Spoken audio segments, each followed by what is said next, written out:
England के बारे में जोकोन को सबसे ज्यादा पसंद आने वाली चीज बस थी। वो और उसकी मां जोकोन के नए स्कूल जाने के लिए हर रोज बस लेते थे। इसे मुख्तलिफ मुसाफिरों को इधर इधर देखना अच्छा लगा। ज्यादातर नशिस्तों पर काम पर जाने वाले लोग बैठे होते थे। वो स्मार्ट कपड़े पहने हुए होते थे और बैग और ब्रीफ केस उठाए हुए होते थे। दूसरी नशस्तें जोकोन जैसे स्कूल के बच्चे ले लेते थे। इनमें से ज्यादातर बड़े और ममासल यूनिफॉर्म पहने हुए थे। जोकोन के पसंदीदा मुसाफिरों में से एक सफेद बालों वाली खातून थी। उसने अपने बैग में एक छोटा भूरा कुत्ता उठाया हुआ था। खातून ने कहा कि कुत्ता घबरा गया है। जोकोन ने इस बात को हमेशा यकीनी बनाना कि वो इसको आहिस्ता से थपकी दे। जोकोन ज्यादा अंग्रेजी नहीं जानता था, लेकिन उसकी मां काफी जानती थी। जब वो बस पर चढ़ते तो वो किराया पूछती। बस ड्राइवर उनके टिकट प्रिंट करता। हर सुबह वो कहती, ब्लैक फ्रायर्स के लिए 2 वापसी के टिकट।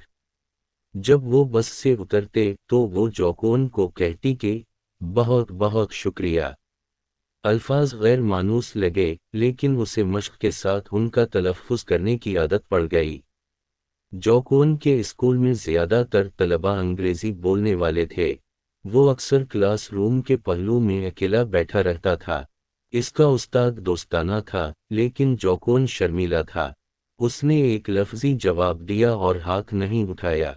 इसे अंग्रेजी में कुछ गलत कहने की फिक्र हुई। वो अपनी ग्रामर को मिलाना या किसी चीज का गलत तलफ़्फ़ुज़ करना नापसंद करता था। जोकोन अपनी अंग्रेजी बोलने से पहले उसे कामिल करना चाहता था, लेकिन उसने कभी भी मश्क करने का मौका हासिल नहीं किया था। दिसंबर के शुरू में जोकोन की मां को जुकाम हो गया। उसने अपने आप को और जोकोन को मोटे कपड़ों में मलबूस किया। इसने लंबा स्कार्फ गले में लपेट लिया। जोकोन को पहले ही जुकाम हो चुका था, लेकिन बरतानवी सर्दियां तल्ख और सियाह थीं। हुआ ने उसकी उंगलियों की पोरों को छुआ। जैसे ही वो बस स्टॉप पर चले गए, उसकी मां कांपने और खांसने लगी। जोकोन ने अपनी ठंडी उंगलियां मजबूती से पकड़ लीं। बस आ गई और वो दूसरे मुसाफिरों के सवार होने का इंतजार करने लगे। जोकोन की मां ने दोबारा खांसते हुए कहा, जोकोन किराया के लिए पूछो। जोकोन ने एक गहरा सांस लिया। इसने बस में कदम रखा और इधर इधर देखा। हमेशा की तरह वहां बहुत से लोग थे। वो अपने फोन या किताबों में मशगूल थे। बूढ़ी औरत और इसका कुत्ता ही ऊपर देख रहे थे। खातून जोकोन को देखकर मुस्कुराई। थोड़े एतिमाद के साथ जोकोन ने बस ड्राइवर की तरफ देखा और अपनी इंतहाई शाइस्ता आवाज में कहा, ब्लैक फ्राइज के 2 टिकट। बस ड्राइवर ने उलझकर उसकी तरफ देखा। Black fries. जोकोन ने महसूस किया कि उसका चेहरा सुर्ख हो रहा है। ब्लैक फ्राइज के लिए? मेरा स्कूल ब्लैक फ्राइज में है। क्या आपका मतलब ब्लैक फ्राइज है? जी हाँ, जोकोन ने सर हिलाया। कुछ दूसरे मुसाफिरों ने अपने फोनों से सर उठाकर ऊपर देखा। वो जोकोन की वजह से होने वाली ताखीर से नाराज दिखाई दे रहे थे। एक दफा जब जोकोन की वालिदा ने अपनी टिकटों की अदायगी कर ली तो उसने इसका हाथ पकड़ा और अपना चेहरा छुपा लिया। जोकोन को शर्म महसूस हुई। इसने अपनी मां की मदद करने की कोशिश की, लेकिन वो नाकाम रहा। नाक को बार बार सड़कते हुए जोकोन बाकी सफर में फर्श की तरफ देखता रहा। जब वो बस से उतरे तो जोकोन ने बस ड्राइवर को शुक्रिया नहीं कहा जैसा कि वो आमतौर पर करता था। उसकी मां को खुद ड्राइवर का शुक्रिया अदा करना पड़ा। बाकी दिन के लिए जोकोन मामूल से ज्यादा खामोश था। उसने अपने उस्ताद से बात करने की कोशिश नहीं की, हालांकि उसने उसकी हौसला अफजाई की। वो खुद को बोलने पर उकसा नहीं सकता था इस सूरत में कि इससे कोई और गलती हो जाए।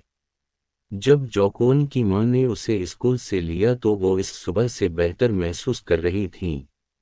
वो जोकोन को गले लगाते हुए मुस्कुराई, क्या आपका दिन अच्छा गुजरा? जोकोन ने जवाब नहीं दिया।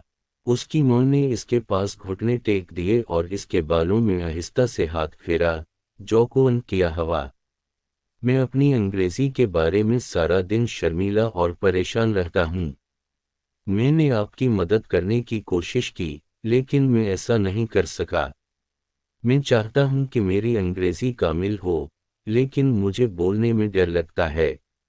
یہ بہت آسان ہوگا اگر انگلینڈ میں ہر کوئی ہسپانوی بولے یا کوئی ایسی چیز جو میں سمجھ سکتا ہوں۔ یہ بہت مشکل ہے۔ میں گھر جانا چاہتا ہوں۔ جوکون کی ماں نے غور سے سنا۔ جب جوکون اپنے آنسو پہنچنے کے لیے رکا تو اس نے کہا، کوئی بات نہیں میرے پیارے، نئی چیزیں سیکھنے میں وقت لگتا ہے۔ میں سمجھتی ہوں۔ تم میری مدد کرنے کے لیے اچھے لڑکے ہو۔ شکریہ۔ علامت تملیک۔ اس نے اس کے ماتھے پر بوسہ دیا۔ تمہیں کامل ہونے کی ضرورت نہیں ہے۔ کوئی بھی مکمل نہیں۔ آپ کو بس پراعتماد ہونے کی ضرورت ہے۔ وہ مسکرائی۔ آپ بہت اچھا کر رہے ہیں اور مجھے آپ پر فخر ہے۔ ہمت نہ ہارو جوکون۔ جوکون نے سر ہلایا۔ بس سٹاپ پر جاتے ہوئے اس نے اپنی ماں کی باتوں کے بارے میں سوچا اور محسوس کیا کہ وہ ٹھیک کہہ رہی ہیں۔ یہاں تک کہ بہترین لوگ بھی کبھی کبھی گڑبڑ کرتے ہیں اور غلطیاں کرتے ہیں۔ جوکون نے سوچا کہ جس چیز نے انہیں بہترین بنایا وہ یہ تھا کہ وہ اٹھے اور اگلے دن دوبارہ کوشش کی۔ اگر وہ پراعتماد ہو اور اپنا سر اونچا رکھے تو وہ کچھ بھی کر سکتا ہے۔ بس انہیں گھر پہنچانے کے لیے پہنچی۔ بس پھر سے بھری ہوئی تھی اور جوکون نے لوگوں کو سوٹ میں، اسکول کے بچوں اور کتوں والی خواتین کو دیکھا۔ یہ سب ایک دوسرے سے یا اپنے فون پر بات کر رہے تھے۔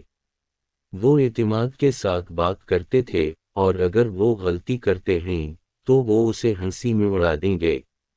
جب وہ اپنے سٹاپ پر پہنچے تو جوکون اور اس کی والدہ بس سے اترے اور جوکون نے ایک روشن، پراعتماد انداز میں بس ڈرائیور کی طرف مڑا۔ شکریہ۔ بس ڈرائیور نے مسکرا کر شکریہ ادا کیا۔ جیسے ہی جوکون اور اس کی ماں گھر گئے، اس نے فیصلہ کیا کہ غلطیاں اتنی بری نہیں تھیں۔ سفر